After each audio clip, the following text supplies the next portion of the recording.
Shabbat Shalom. I will be the first person to admit to you I bought into the glamour.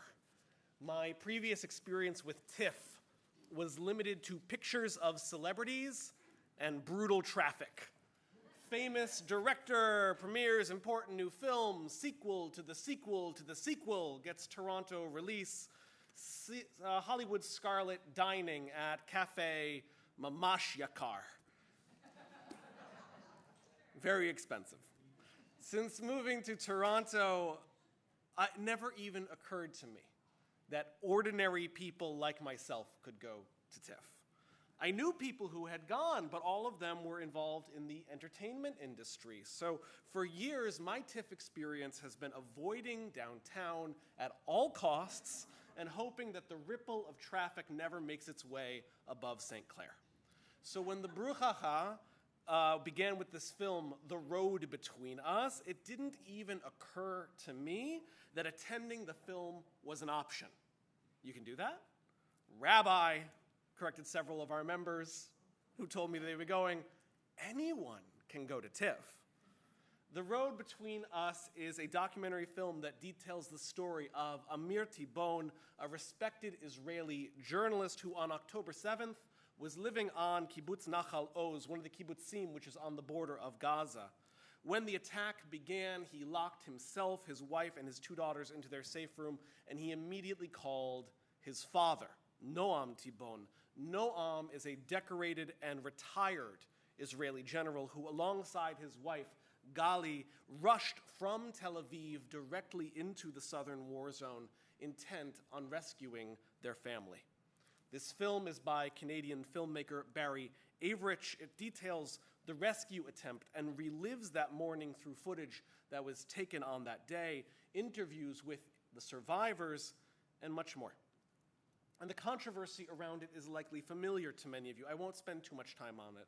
The film was uninvited to TIFF in August, citing that the production's use of live stream footage taken on October 7th by Hamas terrorists who were broadcasting their actions to the world was concerning.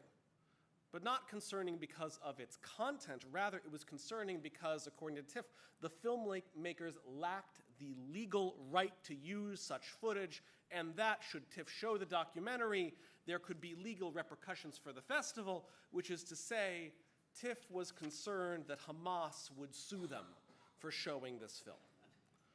And as I'm sure you also know if you were following this story, the excuse was widely panned for lacking legal weight. It was dismissed immediately across the world, embarrassed and chastised. TIFF walked its decision back within 24 hours and re-invited the film to be screened.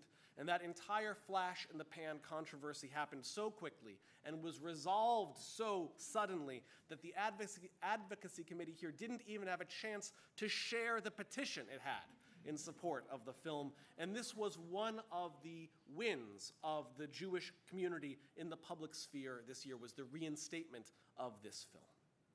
And as the premiere week dawned, I am still not going to TIFF. But one morning, the phone buzzed, and a generous member of our congregation reached out. She had arranged a few tickets for the clergy team. Yes, it is right before high holidays. Would any of us like to go? Thank you to Robin Mogul and her team. And that is how I ended up in an Uber outside of Roy Thompson Hall. I'm going to tell you three things about that day, but before I do, I want to share how sometimes it is the strange little moments of our life that become commentary on ways we live. The car could not get me to Roy Thompson Hall because the police had erected barriers and street closures and roadblocks all around TIFF's largest venue. So I'm walking towards it, and I am given a choice on the corner of Simcoe and King, if you can imagine it in your mind. Either take a hard left and walk into the Palestinian protest, or take a right and wait in the queue along with the Jewish community and the general TIFF audience. No, there is no middle. You cannot go to the middle. The police have closed the middle. No, you cannot go to the left and avoid the protest. You have to be in the protest. No, if you take a right, and no, if you take a right, it is the only way to get into the line, and some people are going very far to the right. That is the 5785 Jewish experience in a nutshell. My first point is that the film is very good. As someone who has been to Israel since October 7th, who has witnessed the South, who has visited these locations and met with survivors, the film captures what it is like to make that journey.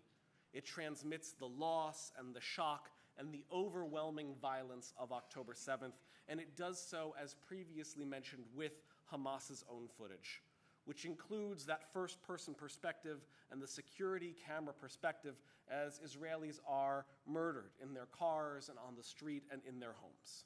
And there were moments of audible, shocked gasps from the audience, many of whom, like you, I know, have avoided watching this footage at all cost, especially when it was originally streamed across social media almost 2 years ago. But what elevates this film from crude propaganda utilized by Hamas is that the director and his team managed to cut away from the most graphic of moments without ever minimizing their horror. As a car continues to slowly roll down the road because the driver has already been executed behind the wheel, a less confident director might be tempted to linger. But it's to the filmmaker's credit that they know you don't need to see what's inside the car. The emotional core of the film, of course, is Noam's desperate attempt to get to the kibbutz. And while he is speaking to the filmmaker, he drives you in real time along the route he took that day, stopping where he was forced to stop, turning back where he was forced to find a new route, narrating as he goes. With no one on the road like it was that morning, Tel Aviv to Ashkelon is 45 minutes. Ashkelon to Sderot, 20 minutes. Sderot to Nachal Oz, 15 minutes. You sense the ticking clock. You sense the terrible proximity of the violence. You know what that very real fear of driving into the fog of war and the dread of what we know he will find along the way, it captures you, even though you know from the very first moment of the film that Amir and his family will survive. But not without cost, and not without raising important and heavy questions. The consistent refrain of the film is, where was the army? And this question, where was the rest of the IDF on October 7th, is a major part of the yet unresolved inquiries in Israel today. Every projection run by kibbutz security, every drill assumed that the local security forces needed to hold out for 8 minutes. 8 minutes before the first wave of reinforcements would arrive on October 7th. It took 5 hours for Maglan and Givati commandos to reach Nachal Oz. The breach in that covenant, the promise that Israelis have lived for by generations, that if you live on the border, the IDF will come and they will save you, the breach in that promise is captured raw in the testimony of those who fought to save Nachal Oz in this film. My second point, the protest was small and the protest was vicious. The press reports that around 20 people were across the street from the venue. 20 people. That seems about right. And the leaders, the ones who were speaking at the protest, as usual, they wore full masks and chunky sunglasses and full head coverings so that they could remain anonymous because they don't want to be held accountable for the things that they say, which is smart because they repeated some of the most awful and terrible lies that you can imagine, and they engaged in the kind of wordplay that is utterly divorced from the meaning of language. We are not anti-Semites, one woman speaking insisted, because Palestinians are a Semitic people. Meanwhile, around 2,000 people were waiting in line to see the film. And yet, despite the incredible discrepancy between the number of people waiting to see the film and the handful of protesters, there was uncomfortable air. People tried to laugh through it. They filmed back. They started their own chants. Most just stood around on their phones, quietly trying to ignore it. Does it surprise you that people don't like being yelled at? That it feels bad to stand and to wait and to be subjected to genuine hate? You feel vulnerable, even when you outnumber them 100 to 1. When I lived in Israel, my teacher, Jeremy Lee, would often tell us that one of the most important things he needed to determine while talking with his Palestinian neighbors and his own progressive allies was if they were debating 1967 or 1948. To Jeremy, an educator and a tour guide, a lifelong left-wing Meretz voter, an Oleh from England, and a father who sent 3 daughters to the IDF, for him, it is the occupation which is the issue. When he speaks about a better Israel and he speaks about his hope of a Palestinian state and a true state solution, he is talking ultimately about the Six-Day War in 1967. He is talking about those borders. He's talking about Gaza. He's talking about the West Bank. But what he has found out over many, many years was that many of the people whom he is speaking to are not having that conversation at all. Sometimes it sounds like we're talking about 1967, but they are still debating 1948, the war for independence and the very existence of Israel. Jeremy is always willing to debate 1967. He is always willing to hold Israel accountable for 1967. But for him, 1948, the existence of it, is off the table. And I thought about Jeremy a lot that morning, because standing in line to see a movie about October 7th, you might be thinking, looking across at the protest, that this is a protest about the war in Gaza. And you would be wrong, because we were enduring a protest about 1948. My third and final point is this: teshuvah. If you have ever attempted to address a hostile room, you know it is one of the most awkward and uncomfortable feelings. So when Cameron Bailey, the CEO of TIFF, came onto stage to introduce the movie, there was audible mood shift.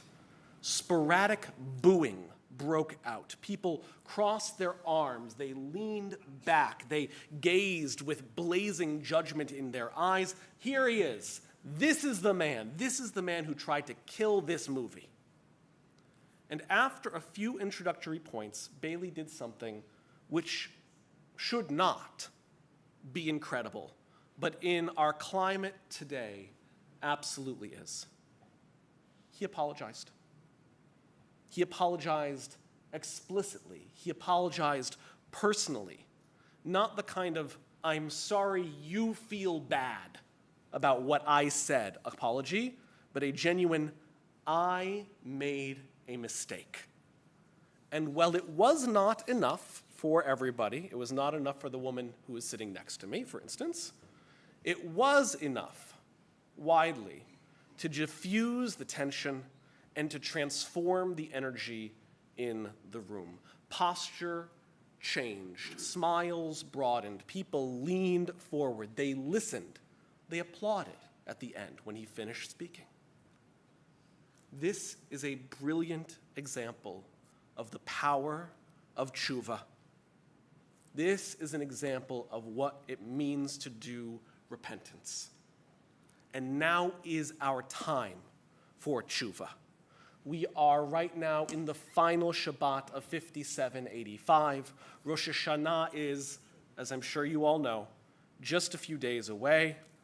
The king is, for another few hours, still in the field. Slichot still echoes downstairs brilliantly. The shofar call still rings. And so now is still the time for tshuva. Now is still the time for repentance. And tshuva demands two things. It demands one thing of the person who has done wrong, but it also demands something of us who have been wronged. It demands that when someone comes to us brokenhearted and having done the right thing, having changed their action, having repaired their sin, that we give them the genuine forgiveness that they have earned. I went to TIFF expecting a film and knowing I would stand in a protest. I did not go to TIFF expecting that I would start my high holidays a week and a half early with a brilliant example of what teshuvah means and what teshuvah can do. I am so grateful to God that I went to this film. I am so grateful to God for moving hearts to make such a thing possible. When you go to the movies, the first thing you normally see is a trailer. Trailers don't normally come at the end of the movie, but nevertheless, here's a preview anyways of what's coming up. 5785 ends in just a few days, so sometime in 5786, our team will work together to bring the road between us to our synagogue, and we will have the chance to see it together. And then, whether you went to TIFF, or whether you're making plans to see it in the theaters, or if the very first time you're going to see it is in this very room, we're going to have a chance to talk about it. And we're going to have a chance to learn from it. And we're going to experience something from it together. And it is my sincere hope that you will learn a lot and that you will join us then. Shabbat Shalom. Shana Tova Metuka, sweet and happy New Year for us all.